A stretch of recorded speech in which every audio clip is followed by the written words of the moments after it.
Hello friends मु अश्विनी आपन को जागो ओडिशा ओडिया यूट्यूब चैनल को स्वागत करुच्ची। आमर यूट्यूब चैनल को जदि आप सब्सक्राइब करना तेरे तले थी रेड कलर सब्सक्राइब बटन को क्लिक करनी ता सहित साइड्रे थी बेल आइकन को मध्य क्लिक करनी जहाद्वारा आम नुआ नुआ वीडियो आपण मैंने सर्वप्रथम पाइपर।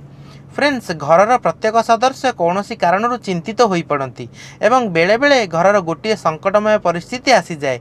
कौन करेंगे कहारी मुंडरे किसी बुद्धि जुटेनी। यही समय मन रखु समस्ते जो पानी पिउता घरर समस्त सदस्य फिल्टर हो कलश हो कि हांडी हो समस्ते जो पानी पिउता गोटे तंबा पात्र रे सेठू किछि पानी आणंतु एवं से पानी की घरर प्रत्येक कोण रे छिंची दियंतु एवं तंबा पात्रटी मझी रखी दियंतु। देखिबे 5 मिनिट भितर किछि ना किछि उपाय आपण को मुंड को आसीजिवो। यह गार्ग संहितारे लिखा अछि। यह कले आपणकर मंगल हेबो।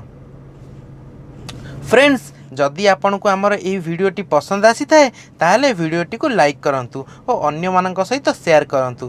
ता सहित आम जागो ओडिशा ओडिया यूट्यूब चैनल को सब्सक्राइब करनियंतु जहा फल रे आमर नुआ नुआ वीडियो आपण सर्वप्रथम देखि परिबे। आपणक दिनटी मंगलमय हो।